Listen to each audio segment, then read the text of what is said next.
తాజాగా సోషల్ మీడియాలో ఉపాసన పోస్ట్ చేసిన ఫోటో ఒకటి వైరల్ అవుతుంది. తన తండ్రి అనిల్ కామినేని పుట్టినరోజు సందర్భంగా ఉపాసన కూతురితో కలిసి బర్త్డేను ఎంతో ఘనంగా నిర్వహించారు.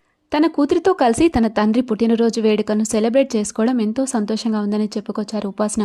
ఇక తన తండ్రి గురించి చెప్తూ ఉపాసన చాలా ఎమోషనల్ అయింది. హైదరాబాద్లో అపోలో హాస్పిటల్ స్థాపించి సరిగ్గా 36 సంవత్సరాలు అవుతుందని, తన తండ్రి పుట్టినరోజు నాడే హాస్పిటల్ ప్రారంభం జరిగిందని, దీని వెనకాల తన తండ్రి ఎంతో కష్టం ఉందని చెప్పుకొచ్చి, ఇక ప్రతి కూతురికి తన తండ్రి ఒక సూపర్ హీరో అని, తన తండ్రి ఎల్లప్పుడూ తనకు ఆదర్శంగా ఉన్నాడని, తనను చూసి ఎంతో నేర్చుకున్నానని చెప్పుకొచ్చారు ఉపాసన. ఇక తన కూతురు కూడా తన తండ్రి రామ్ చరణ్ అంటేనే ఎక్కువ ఇష్టమని, అతన్ని చూడగానే క్లింకార కూడా ఎగ్జైట్ అవుతుందని, తన తండ్రి వద్దే ఉండేందుకు ఎక్కువ ఇష్టం చూపుతుందని, తన తండ్రి పుట్టినరోజు సందర్భంగా భావోద్వేగం అయ్యారు ఉపాసన. ఇక అనిల్ కామినేని గారి పుట్టినరోజు వేడుకల్లో మెగా ఫ్యామిలీ నుంచి చిరంజీవి గారు, సురేఖ గారు, రామ్ చరణ్, ఇక అలాగే అనిల్ కామినేని కూతురు అంశుపాల మొదలైన కుటుంబ సభ్యులు పాల్గొని పుట్టినరోజు వేడుకను ఎంతో ఘనంగా సెలబ్రేట్ చేసుకున్నారు. అందుకు సంబంధించిన ఫోటోలు ప్రస్తుతం సోషల్ మీడియాలో వైరల్ అవుతున్నాయి.